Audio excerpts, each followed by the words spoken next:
To jest tak samo na przykład jak z bieganiem. Zacznę biegać, pierwsza rzecz co muszę zrobić, tak, no to kupić buty. Z czego to wynika? Z tego, że no, tak nas uczono w szkole. W jaki sposób się uczyliśmy do klasówki z historii? Trzeba wziąć książkę, zaznaczyć najważniejsze fragmenty, potem czytać te zaznaczone fragmenty. Krzychu znalazł bardzo fajny sposób na to, jak ogarnąć na przykład coś takiego. To, co widzicie tutaj, to są notatki z moich szkoleń, wszelkiego typu spotkań, warsztatów, no i jest tego trochę dużo. Zasadniczo to po prostu nie działa. Dobra, czyli co, ja zaczynam, nie? Ty zaczynasz. Ja zaczynam. Dobra, jedziemy.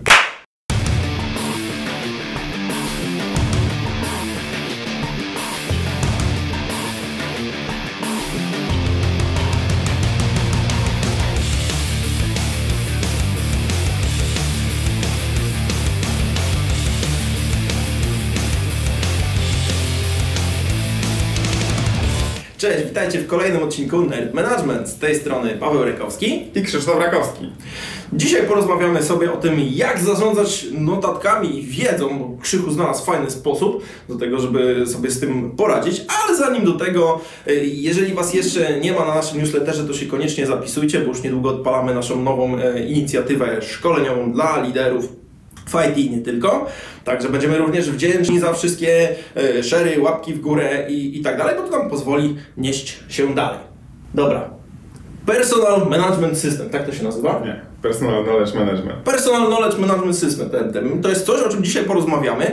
I ja się specjalnie za bardzo nie przygotowałem do tego odcinka, bo Krzychu znalazł bardzo fajny sposób na to, jak ogarnąć na przykład coś takiego. To, co widzicie tutaj, to są notatki z moich szkoleń, wszelkiego typu spotkań, warsztatów, no i jest tego trochę dużo. I Krzychu, no powiem Ci szczerze, że ja do końca nawet nie wiem, co to jest. I teraz powiedz mi, w jaki sposób można zarządzać z wiedzą, zwłaszcza kiedy tych notatek się robi dużo. Co odkryłeś? No właśnie, jak często zaglądasz do tych zeszytów? Albo jeżeli bym teraz powiedział, żebyś znalazł informacje ze szkolenia na temat inteligencji emocjonalnej, które miałeś 3 lata temu, to jak szybko by Ci się udało znaleźć konkretną informację? No najpierw musiał znaleźć konkretny zeszyt, później musiał znaleźć, gdzie to mniej więcej było i teraz jeżeli to byłoby dobre szkolenie, takie, gdzie wiesz, naprawdę wychodzisz z niego i czujesz, że dostałeś wartość, no to może jest szansa, że pod koniec dnia bym Ci dał. No właśnie, ale już nie miałbyś tego w żaden sposób powiązanego, na przykład z rozmową, którą miałeś tydzień temu z Krzysztofem na temat inteligencji emocjonalnej i byś wątków z tego nie miał połączonych. I właśnie, faktycznie, muszę przyznać, że to jest temat, którym ostatnio się strasznie jaram, który rozpoznawałem, czyli właśnie w jaki sposób zarządzać tą wiedzą. Mam tutaj swoje notatki, którymi będę się posiłkował, bo temat jest naprawdę obszerny. No i zobacz, jak to wygląda. Całe życie się uczymy, to jest coś takiego, co my robimy, dla nas jest naturalne. Czytamy, słuchamy podcastów, słuchamy audiobooków, oglądamy jakieś webinary. No i zbieramy tę wiedzę. I co z tego wynika? Robi się taka kupa zeszytów. Ulegamy czemuś takiemu, co się nazywa collector's fallacy, czyli taki właśnie błąd zbieracza. Czyli zbieramy tę wiedzę, przecież jestem pewien, że masz setki linków zapisanych, bo ja tak mam. Mamy jakieś właśnie zeszyty z notatkami. Mamy książki, w których sobie zaznaczamy na przykład markerem, co jest, jakie są ważne elementy. Tylko że w ogóle z tego często nie korzystamy. Z czego to wynika? Z tego, że tak nas uczono w szkole. W jaki sposób się uczyliśmy do klasówki z historii? Trzeba wziąć książkę, zaznaczyć najważniejsze fragmenty, potem czytać te zaznaczone fragmenty. Albo ściągi sobie przygotowywać. Też. Akurat to jest już lepsze, bo o tym zaraz, jeżeli te ściągi pisałeś własnymi słowami, to Twój mózg już lepiej zapamiętywał. No ale właśnie, ten problem z zaznaczaniem, potem czytaniem jest taki chociażby, że nasz mózg, jeżeli już widzi coś, co wcześniej zobaczył, zwłaszcza jeżeli to jest tak samo ułożone słowo, to jemu się wydaje, że to pamięta, no bo stwierdza, tak, widziałem, już to umiem. Ale to wcale jednak się w naszym mózgu nie utrwala. I ja właśnie przez wiele lat, nadal zresztą tak jestem, nie mogę powiedzieć, że to już idealnie opracowałem, chociaż pokażę Wam na sam koniec, że robię postępy, że zbieram, jeżeli widzę coś ciekawego, no to zapisuję sobie linka, albo przeczytam ten artykuł, albo nie. Wydaje mi się, że to już wchodzi do zbioru mojej wiedzy i do tego, co wiem. Przeczytam książkę, przesłucham audiobooka, też wydaje mi się, że już pamiętam, ale wcale tak nie jest. Czasem, jeżeli jest jakaś ciekawsza książka, to na przykład piszemy sobie jakieś streszczenie, główne punkty. Nawet są takie serwisy internetowe z tak zwanymi executive summaries, czyli po prostu dostajemy streszczenie książki, nie trzeba ją czytać. No i też po przeczytaniu tego wydaje nam się, że już wszystko wiemy. Podobnie ze szkoleniami. Mamy w zeszycie 30 stron notatek ze szkolenia. No i wydaje nam się, że już tę wiedzę posiedliśmy, że już ją mamy i tak jak Paweł mówiłeś, jeżeli byśmy chcieli się do tego odnieść, to po pierwsze musimy pamiętać, że mieliśmy takie szkolenie, musimy pamiętać, co w tym szkoleniu było, no i musimy zajrzeć do zeszytu, przewertować wszystkie strony i faktycznie gdzieś tam prowadzący szkolenie może powiedział na jakiś temat, który nas teraz interesuje, więc znajdziemy taką notatkę. Zasadniczo to po prostu nie działa. To nie działa. I u mnie wzięło się taka chęć poszukania takiego sposobu, w jaki sposób zarządzać tą wiedzą, z tego, że konsumuję dużo wiedzy i no faktycznie coś z tego zostaje, w jaki sposób się zapomina. To nie jest tak, że nic nie zapamiętujemy, ale jednak zapamiętujemy ułamkową część tego, czego możemy zapamiętać i tej wartości, którą możemy wyciągnąć. I teraz właśnie wchodzi na scenę coś, co się nazywa Personal Knowledge Management System. Od razu powiem, że to nie jest jakaś aplikacja albo jakiś konkretny system. To jest bardziej taka idea, ten system, który samemu trzeba sobie wytworzyć. Oczywiście bazując na jakiejś wiedzy, na pomysłach, które zostały stworzone. I ostatnio pojawiło się trochę oprogramowania, które do tego służy. Pojawiły się jakieś właśnie nowe pomysły, nowe frameworki, ale to nie jest nic, powiedzmy, takiego nowego, bo podwaliny do tych systemów powstawały już w XVI wieku. Chociażby system Zettelkasten, który właśnie zaczynał się od różnych filozofów, myślicieli czy odkrywców, naukowców, którzy po prostu mieli takie szafy z fiszkami, które były w odpowiedni sposób polinkowane, papierowymi fiszkami, które były oczywiście w jakiś tam sposób symboliczny polinkowane. Są jakieś systemy biblioteczne i tak dalej. To wszystko to są setki lat historii, ale oczywiście teraz z nastaniem nowych programów, nowych idei, to się rozwija. To jest ciekawe, że możemy się cofnąć tak naprawdę do wiedzy, która jest dawno zapomniana, taka wręcz nawet niechciana, no bo gdzie? No my jesteśmy w IT, więc przecież my tutaj mamy soft do wszystkiego, a się okazuje, że tak naprawdę ten system musimy zrobić sobie sam, czyli sami musimy sobie go zrobić, czyli jak w ogóle zacząć? No właśnie, wielu z nas robi w ten sposób, że myśli, dobra, znajdę jakieś oprogramowanie, które rozwiąże mój problem. I sobie znajduję to oprogramowanie. To jest tak samo na przykład jak z bieganiem. Zacznę biegać, pierwsza rzecz, co muszę zrobić, no to kupić buty. Ja pierwsze buty do biegania kupiłem po przebiegnięciu 100 km. Wcześniej biegałem po prostu w jakichś starych trampkach, które miały dziury i były totalnie rozlatujące się. I z tym systemem jest tak samo. Czyli najpierw musisz chcieć po prostu przygotować sobie taki system. Ja celowo o oprogramowaniu do tego powiem na samym tenkim końcu. Najważniejsze, żeby zrozumieć ideę i żeby wiedzieć w ogóle, po co to robisz. Więc zaczniemy w ogóle od tego. Generalnie całość to chodzi o zarządzanie wiedzą, to są notatki. To bazuje na notatkach. I to niezależnie czy teraz, nie wiem, w OneNote, w Evernote czy w innej aplikacji, czy 300 lat temu właśnie w tych fiszkach, które jakiś tam naukowiec czy skryba miał gdzieś tam w swoich zasobach. Właściwie całość systemu opiera się o notatki. Ale przedtem musisz się zastanowić, po co w ogóle tę wiedzę chcesz zbierać. To jest coś, co jest ważne, żeby się zastanowić, na czym Ci zależy. Żeby znowu nie być tym takim zbieraczem, czyli zbieram wiedzę tylko dlatego, żeby zbierać wiedzę, bo uważam, że powinienem. Uczestniczę w takich społecznościach właśnie osób, które pracują nad tymi systemami zarządzania wiedzą i tam są różne osoby. Są na przykład takie osoby, które chcą lepiej organizować wiedzę, bo są doktorantami i piszą jakąś rozprawę doktorską. Są osoby, które są pisarzami i chcą napisać książkę, fikcję. Są badacze na przykład Biblii, którzy lepiej to sobie organizują. Jest kilka osób, które, na przykład osoby po 50, po 60, które po prostu chcą swoją wiedzę przekazać następnym pokoleniom, swoim wnukom i tak dalej. W moim przypadku i wydaje mi się, że w przypadku wielu naszych słuchaczy, zasadniczą kwestią, jeżeli chodzi o zarządzanie tą wiedzą, to jest zwiększanie swoich kompetencji, wyostrzanie swoich umiejętności, praca właśnie na tym, żebyśmy jeszcze lepiej pracowali, lepiej wspomagali innych. Jak myślisz, po co ty zbierasz tę wiedzę całą?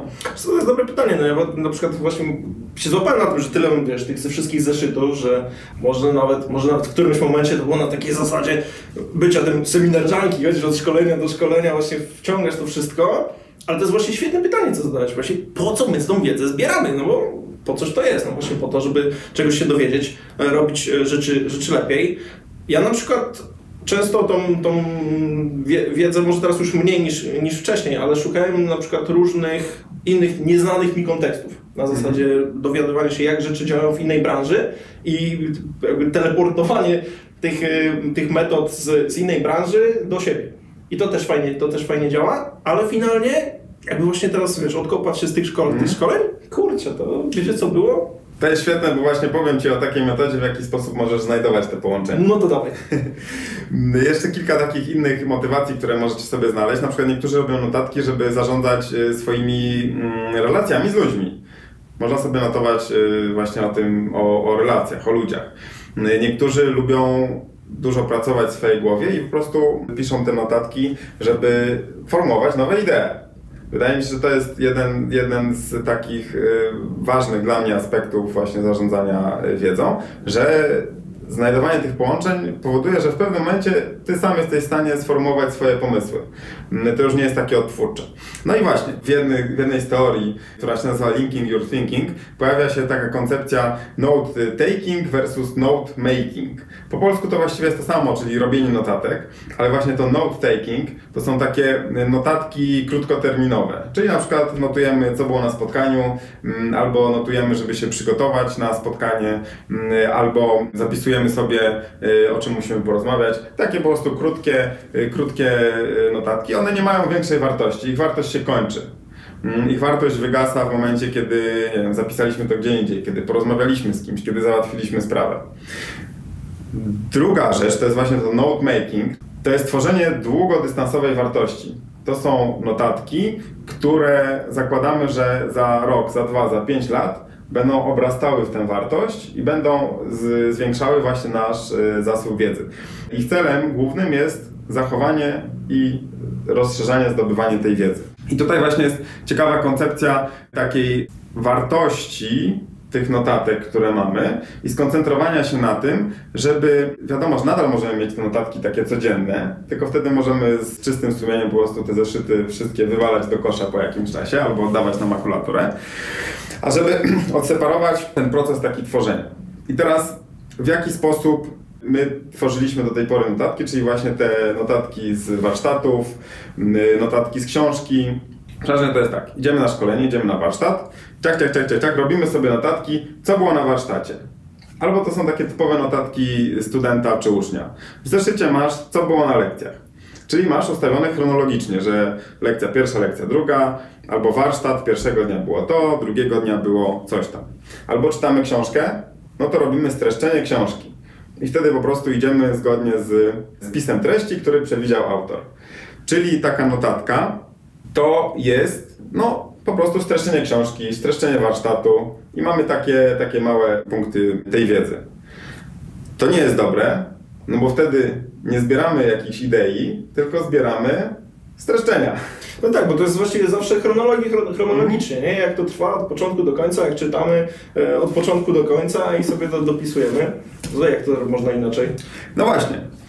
I teraz, żeby zbierać tę naszą wiedzę, musimy się wyłamać z tego schematu. I tutaj mamy taką koncepcję, która się nazywa Progressive Ideation, która polega na tym, że nie myślimy streszczeniami, tylko myślimy ideami.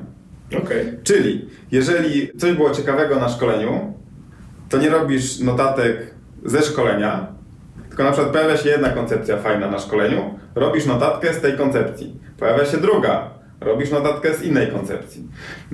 Czytasz książkę, to też nie robisz streszczenia książki, tylko na przykład jeżeli w jednym rozdziale autor mówił o jakimś ciekawym pomyśle, to robisz notatkę z tego pomysłu. Potem, jeżeli będzie, nie wiem, jakieś inne pomysły w tej książce, nie uznajesz ich za wartościowych, to w ogóle ich nie notujesz, nie robisz notatek. Ale potem się pojawi coś innego, to robisz oddzielną notatkę właśnie na jakiejś koncepcji.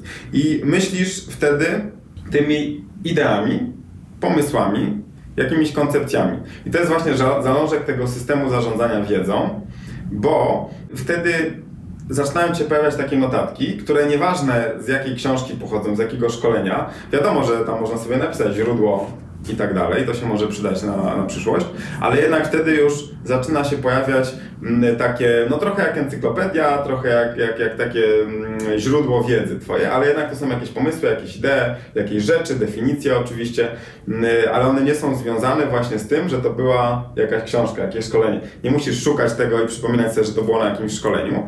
Właśnie jak zacząłem to robić, to w pewnym momencie zauważyłem, że już nawet nie pamiętam, gdzie to było, czy to było w tej książce, czy w tamtej, tylko po prostu mam notatkę, gdzie mam jakąś ideę. Żeby było jasne, o co chodzi idea. No to na przykład jest udzielanie feedbacku, udzielanie informacji zwrotnej i po prostu robimy notatkę na ten temat. Albo taka ciekawa koncepcja, której się ostatnio dowiedziałem, feed forward, czyli nie mówimy o tym, co się działo w przeszłości, tylko jakby planujemy w przyszłość. No to też oddzielna notatka na ten temat. I właśnie takie elementy wiedzy. Natomiast kolejna rzecz, która jest ważna, jeżeli zbieramy te linki z różnych stron internetowych, to przeważnie jest tak, że zapisujemy sobie linka, przeczytamy artykuł, no i potem gdzieś to, jeżeli nam się coś podoba, to kopiujemy kawałek tego artykułu i gdzieś tam sobie na przykład Evernote ma coś takiego, że te snippety do notatek się kopiuje. To nie działa, bo nie zapamiętujemy tego. Więc co trzeba zrobić? To, co powiedziałeś z tymi ściągami. Trzeba po prostu przepisać. Nawet nie przepisać, trzeba swoimi słowami napisać, co miałeś na myśli, o co chodzi. Wtedy oczywiście twój mózg to przetwarza, musisz to zrozumieć lepiej i opisujesz to własnymi słowami. Musisz przemyśleć. I tutaj jest właśnie kwestia tego takiego przetworzenia już i nawet spróbowania zrobienia z tego własnych idei. To są coś takiego, co w systemie Linking Your Thinking nazywa się sense-making prompts, czyli takie zachęty do tego, żeby wyciągnąć z tego jakiś sens. I właśnie twórcy tych koncepcji różnych systemów proponują, że jeżeli zastanawiasz się nad jakąś ideą, robisz tego notatkę, to żeby zadać sobie jakieś takie twoje ulubione pytania. Czyli na przykład twoje ulubione pytanie, w jaki sposób ta idea może się odnieść do innej branży.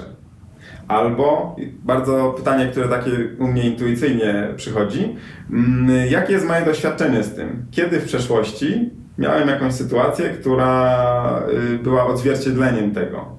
Czyli na przykład jeżeli piszę notatkę o udzielaniu informacji zwrotnej, jest tam powiedziane, że należy oddzielić zachowanie od osoby, że nie krytykujemy osoby, tylko odnosimy się do określonego zachowania. No to sobie przypominam na przykład, kiedy właśnie to zastosowałem, albo jak ja się czułem, kiedy ktoś powiedział mi, że jestem głupi, a nie, że to, co ja zrobiłem, było głupie. Czyli takie odniesienie się. I możemy sobie, to nie ma tak, że są oczywiście jakieś propozycje, ale możemy sobie sami przygotować różne takie właśnie te sense-making prompts, które za każdym razem będą nas inspirowały do tego, żeby coś więcej z tego wyciągnąć. No i też to chyba układa to pytanie, po co w ogóle robisz te notatki? No właśnie, bo jeżeli robisz notatki po to, żeby się rozwijać swoje umiejętności, to możesz sobie zadać takie za każdym razem pytanie, w jaki sposób mogę się rozwinąć w tej kwestii. Jeżeli zależy ci na tym, żeby na przykład pracować nad swoimi relacjami z ludźmi, to możesz sobie zadać pytanie, do kogo mogę zagadać, nie wiem, ze znajomych czy na LinkedInie, żeby się więcej dowiedzieć. I to jest coś takiego właśnie, co to wzbogaca. Kolejna rzecz to są te właśnie połączenia, czyli żeby tworzyć taką sieć połączeń informacji. To jest trochę jak Wikipedia, można powiedzieć, no bo to są po prostu odnośniki do różnych innych notatek. Te notatki zaczynają się między sobą łączyć. Chociaż no, Wikipedia to działa w ten sposób, że linkuje do jakichś suchych faktów albo nie wiem, do nazwiska jakiegoś człowieka. Tutaj raczej, jeżeli już robimy te notatki właśnie opierające się na jakichś ideach, to też łączymy do innych idei, więc to jest trochę podobne, ale jednak coś innego. I takie notatki, które obrastają właśnie w tę wiedzę, w tę wartość, te odnośniki, piszesz coś z jednego szkolenia, z książki, z artykułu, nazywamy Evergreen Notes, czyli takie notatki, które są zawsze zielone, zawsze aktualne. Nawet jeżeli jakaś informacja stamtąd się okaże nieprawdziwa, czy coś się zmieni, no to wtedy dodajesz to. Więc teraz w jaki sposób te pojedyncze notatki powodują, że zaczynają się pojawiać jakieś idee, jakieś koncepcje, na których możemy pracować, które są efektem tej naszej kreatywności. Tutaj powiem Wam o takim frameworku Idea Emergence, czyli takie właśnie pojawianie się, wypływanie na powierzchnię idei, który został wymyślony przez Nicka Milo. Te materiały, które ja mam, no nie możemy im Wam pokazać ze względu na prawa autorskie, natomiast ten autor podzielił się nimi u siebie na Twitterze, w związku z tym skorzystamy z tego, co jest publicznie dostępne. I ten framework Idea Emergence mówi właśnie o tym, w jaki sposób przez te kilka poziomów pojawiania się i formułowania idei, w jaki sposób z indywidualnych notatek przechodzimy do pracy na dużych ideach, na konkretnych obszarach. Pierwszy poziom tych idei to są właśnie takie pojedyncze, nawet czasami nie notatki, ale pomysły, takie bańki, które gdzieś tam się pojawiają w naszej głowie, z których formułujemy pojedyncze notatki. Te notatki właśnie z konkretnymi ideami. Na drugim poziomie zaczynamy łączyć te notatki ze sobą, czyli pojawiają się te połączenia, o których wspominałem. Relacje pomiędzy różnymi ideami. Zaczynamy znajdować jakieś wspólne elementy, wspólne części, które powodują, że te notatki już tak nie pływają w jakiejś przestrzeni zupełnie oddzielnie. I tego zaczyna się robić coraz więcej i więcej. Coraz więcej tych pojedynczych połączeń. To jest oczywiście jeszcze duży chaos. Natomiast wtedy wchodzimy na wyższy poziom. Poziom trzeci, na którym zaczynamy widzieć, co łączy wspólnego ze sobą te pojedyncze notatki. I na tym trzecim poziomie zaczynamy robić coś, co się nazywa Maps of Contents. Maps of Contents to są takie zbiorcze notatki, które mają w sobie dużo linków do notatek niższego rzędu, które są po prostu powiązane ze sobą tematycznie. Pokażę Wam taką na przykład Maps of Content u mnie, związaną z leadershipem, która zawiera po prostu różne interesujące tematy, które dotyczą leadershipu, czyli wszystkie notatki, które się u mnie pojawiają na ten temat. Idąc dalej, przez te kolejne poziomy już nie pracujemy na pojedynczych notatkach, czyli na powiązaniach pomiędzy pojedynczymi notatkami, tylko pracujemy na tych właśnie maps of content. Już nie łączymy ze sobą pojedynczych notatek, tylko łączymy ideę. I zobaczcie tutaj na tym czwartym poziomie, szukamy po prostu powiązań pomiędzy tymi notatkami wyższego rzędu. Zaczynamy dostrzegać jakieś wspólne cechy pomiędzy konkretnymi już ideami, takimi wyższego rzędu, a nie jakimiś szczegółowymi informacjami. I dochodzimy do tego najwyższego poziomu. Tutaj Nick Milo promuje taką koncepcję home note, czyli takie miejsce, w którym zbieramy tak jakby całą naszą wiedzę. To są takie punkty wejściowe do naszej wiedzy i wtedy możemy szukać tych powiązań wysokiego rzędu, czyli na przykład odnosić się do tego, w jaki sposób leadership na przykład może być powiązany ze zdrowiem, jeżeli nas to akurat zainteresuje. I wtedy możemy po prostu otwierać te notatki niższego rzędu i szukać tam różnych powiązań i jakichś pomysłów. Co ważne, to że tutaj można mieć kilka sposobów podejścia do pracy z naszą wiedzą. Pierwsze podejście top-down to jest takie, że zaczynamy właśnie od tych notatek najwyższego rzędu i rozpoznając jakiś temat, pracując nad jakimś zagadnieniem, schodzimy w głąb. Zaczynamy wchodzić w coraz większe szczegóły. Mamy pojęcie, sposób pracy bottom-up, czyli zaczynamy od jakiegoś bardzo wąskiego, bardzo specyficznego problemu czy zagadnienia i idziemy po prostu w górę tej naszej struktury, żeby poszukać, gdzie to może się na jakimś wyższym poziomie łączyć z innymi ideami. No i mamy też podejście middle out, czyli zaczynamy na trzecim poziomie od tych maps of content i po prostu łączymy ze sobą ideę gdzieś tak na niższym poziomie i tam zaczynamy po prostu iść w dół w szczegóły, ale również w górę w koncepcję wyższego rzędu. I te maps of content, o których wspomniałem, to są właśnie takie stoły warsztatowe, w których rozkładasz sobie linki do określonych notatek i możesz na nich pracować. Tak jak w warsztacie, masz jakąś część, masz jakąś inną część, masz jeszcze jakąś inną część i zaczynasz kombinować, jak je można połączyć, jak je można pogrupować. To podam przykład. Mam map of content dotyczące kwestii związanych z leadershipem. I na przykład myślę o kolejnym odcinku do Nerd Management. To sobie otwieram to map of content leadership. Patrzę, jakie tam mam różne tematy, może wpadło jakieś nowe idee, bo coś przeczytałem, byłem na jakimś szkoleniu. I zaczynam się zastanawiać, jak z tego można zbudować nowy, fajny odcinek dla Was. Albo jak z tego można zbudować nowy artykuł. Albo jak można połączyć kilka koncepcji, coś takiego właśnie się rodzi w mojej głowie i zrobić coś większego. Czy chociażby co możemy u nas w zespole zastosować. Więc właśnie te maps of contents to są takie stoły warsztatowe, gdzie masz wszystkie swoje narzędzia, masz jakieś urządzonka małe, jakieś małe elementy, które łączysz w całość. Trochę tak jak ten mój event storming, nie? Że tutaj mamy wszystko widzimy, wszystko się rozkłada i teraz możemy to porządkować i układać.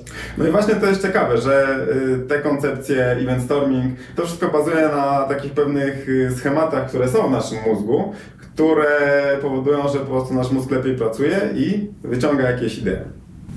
Teraz przejdźmy już do takich rzeczy bardziej przyziemnych, powiedzmy, i bardziej technicznych, czyli w jaki sposób w ogóle pracować w tym naszym personal knowledge management system.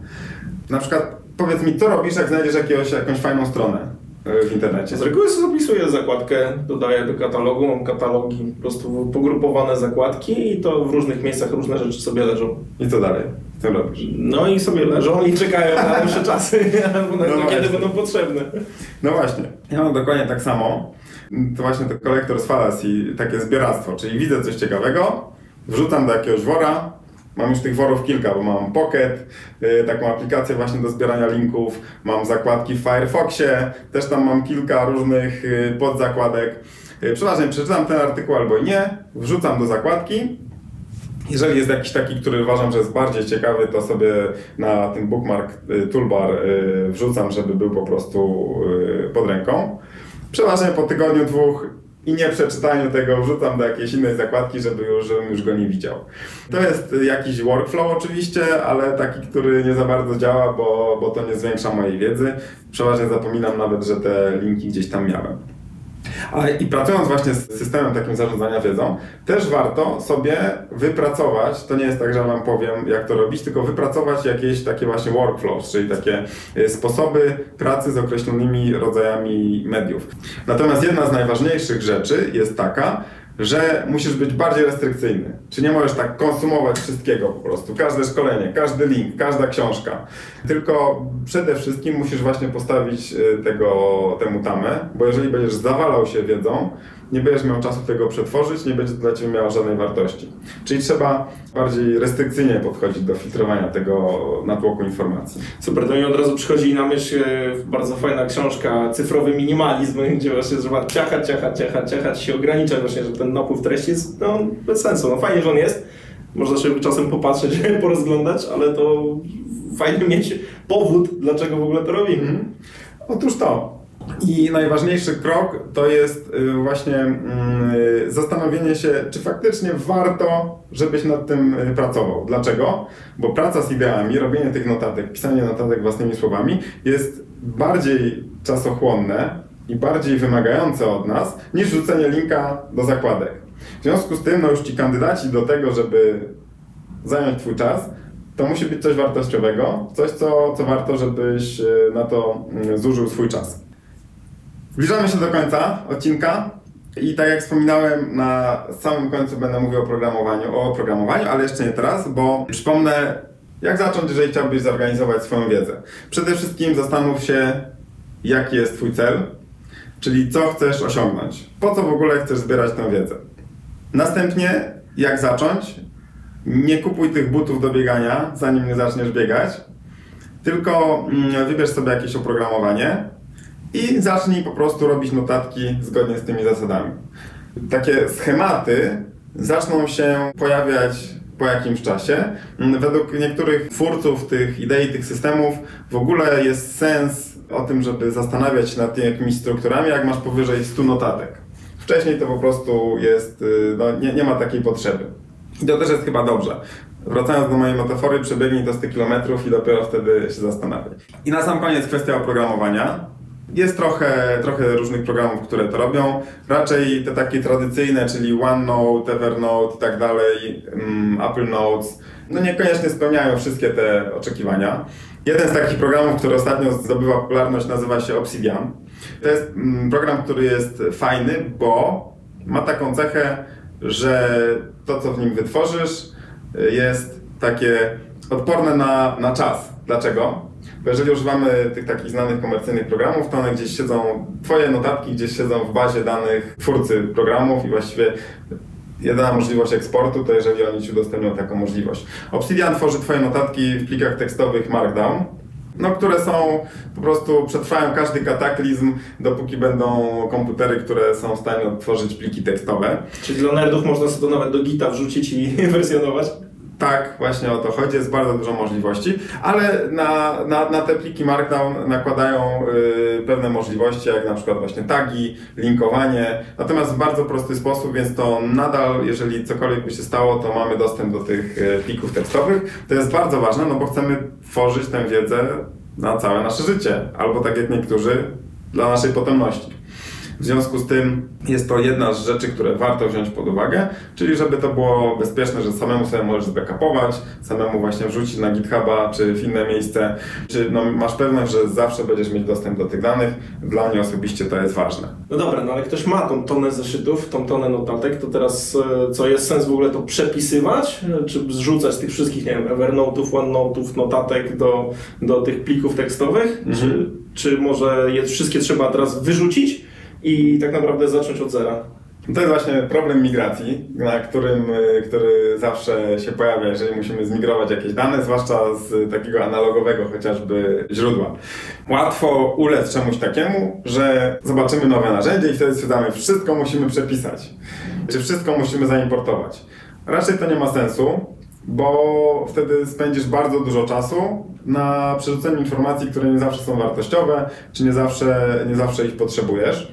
Jeżeli masz oprogramowanie, które umożliwia eksport, na przykład właśnie do plików tekstowych, do plików Markdown, to warto część z tego zrobić. Ja miałem trochę notatek w notatkach Google, po prostu wyeksportowałem je do Markdowna, potem zaciągnąłem do takiego programu po przefiltrowaniu, czyli te, które widziałem w nich jakąś wartość. Natomiast dużą wartością tych systemów jest to, że one razem z tobą po prostu je rozwijasz, czyli nie zawalasz się po prostu tonami notatek z ostatnich 10 lat, tylko jeżeli widzisz, że jest coś wartościowego, to trochę jak z refaktoringiem. Tam, gdzie pracujesz w tym momencie, robisz dodatkowy refaktoring, bo to jest jakby przy okazji. Tak samo jak tutaj. Pojawi się jakaś idea, nad którą pracujesz, to przy okazji wyciągnij zeszyt ze szkolenia 5 lat temu, gdzie o tej samej idei była mowa i uzupełnij notatkę. I to będzie rosło. Czyli to jest ważna informacja, bo prawdopodobnie, jeżeli macie tyle notatek co my, to bardzo szybko wam się odechce na zasadzie, to trzeba teraz je wszystkie przewalić. I właśnie nie trzeba. Czyli można zacząć tu i teraz, praktycznie od zera i to jest właśnie fajne, co mówisz, że jak przychodzi jakiś temat, który jest warty uwagi i zaczynamy na to patrzeć, że musi być warty uwagi, bo kurczę, swój czas na to poświęcamy, to wtedy dopiero można sięgnąć do takiego zeszytu, czy właśnie do jakichś innych notatek, a nie właśnie to przewalać. Bo pierwsze, co mi przyszło do głowy na zasadzie, kurczę, dobra, teraz te zeszyty mam przewalić, nie. Nie, to nie ma sensu. Ważne, żeby ten system rósł wraz z twoją wiedzą. Jest jeszcze trochę materiałów, które mogą być dla nas wartościowe, więc damy w linkach do tego odcinka na naszej stronie oczywiście linki do oprogramowania. Jest dużo społeczności na Reddicie, które się tym zajmują. Jest fajny tutorial YouTube'owy Obsidiana, więc damy te wszystkie linki. I dajcie znać, czy temat wam się podoba i zajara was tak samo jak mnie. Bo jeżeli tak, to z chęcią jeszcze pociągnę ten temat, może zrobimy jakieś tutoriale czy jakieś dodatkowe odcinki. Moim zdaniem to jest coś, co każda osoba, która pracuje głową, która bazuje na tym, że się czegoś nauczy, zbiera tę wiedzę i przekazuje innym, no jest to ważne. Dla mnie to jest po prostu taka wiedzowa rewolucja. Super, co mówisz, na pewno też przetestujemy i za mniej więcej rok, może nawet półtora, nagramy kolejny odcinek o tym, jakie mamy doświadczenia z tego, no bo to nie jest też robienie właśnie tych notatek, no to raczej nie jest coś, co trwa chwilę. Ile już z tym pracujesz? No, pracuję już z tym kilka miesięcy i nadal wydaje mi się, że jestem na początku drogi.